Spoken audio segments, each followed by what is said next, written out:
Don't forget to subscribe and leave a comment on this video saying I subscribed. Let's get into it.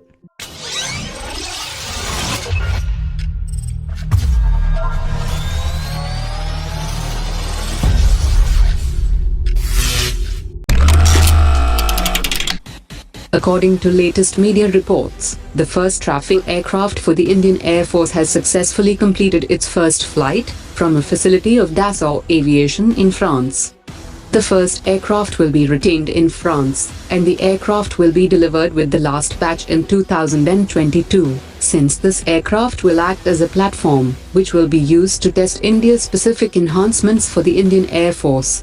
There are 28 single-seater aircraft, and the remaining 7 twin-seater aircraft will be built as per the current production line, and will later be upgraded in India after the delivery is completed. As per delivery schedules, the first Rafale will be handed over to the Indian Air Force from September 2019 onwards, and the delivery of 36 jets will be concluded by 2022. The director of the Russian Federal Service for Military Technical Cooperation has said that under the current contract, Russia will complete the delivery of S-400 systems to India by 2023. Under the contract concluded in New Delhi, Russia will supply 5 regimental sets of S-400 to India.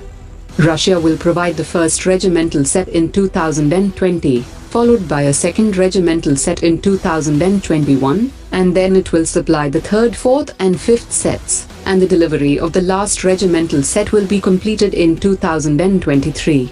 According to reports, Russia will complete the deliveries of 24 Su-35 fighter jets and S-400 systems to China by 2020. The Chief Minister of Himachal Pradesh has expressed the desire for a separate battalion in the Indian Army, as the state provides the maximum number of troops to the Indian Defence Forces. The Chief Minister would also take up the matter for establishing a territorial army for the youth of the state. The Chinese military began showing off its latest aircraft at the country's largest air show, but the military experts observing the event have noted a number of weaknesses. 3 J-20 aircraft performed in the air show, with a flight time of 6 minutes, and the major weakness of the J-20 lies in its engines, as J-20 cannot maintain its stealth qualities at supersonic speeds. The J-10B was also featured at the air show, which performed the falling leaf maneuver only once, and it cannot be compared with the Su-35, which can do the maneuver multiple times. The Director of Defense Studies at the US Center for the National Interest has said that the Chinese aerospace technology lags over 20 years behind the United States and Russia, and China has been trying to close that gap using forced technology transfers. On the 30th of October, the US had charged 10 Chinese nationals for stealing aviation technology from aircraft engine supplier CFM International. On 10th October, Belgian authorities extradited a Chinese intelligence officer to the United States for stealing intellectual property related to jet engines. According to media reports, China has declined to reveal the amount of the financial assistance it is willing to provide to Pakistan after the recently concluded visit of the Pakistan's Prime Minister to China. According to reports, China had agreed to provide $6 billion to Pakistan, which included a loan of $1.5 billion, along with an additional package of $3 billion for the China-Pakistan Economic Corridor.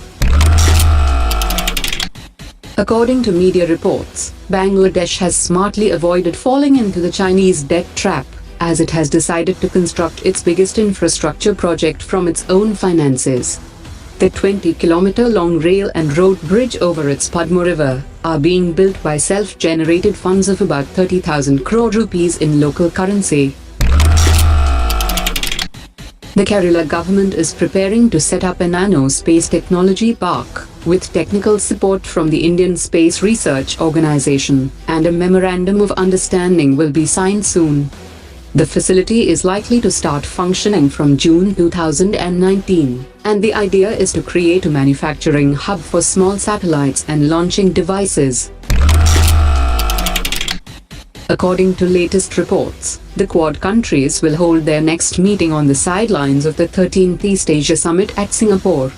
The group is keen to step up maritime security as well as economic development projects in the critical Indo-Pacific region.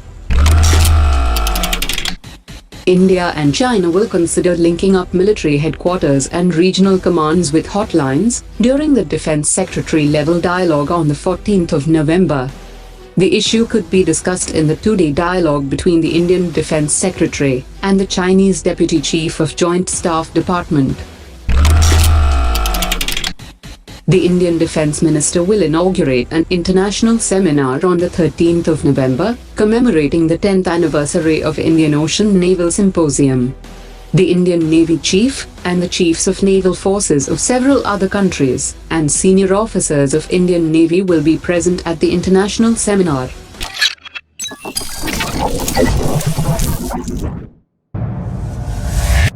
Omar dropped it.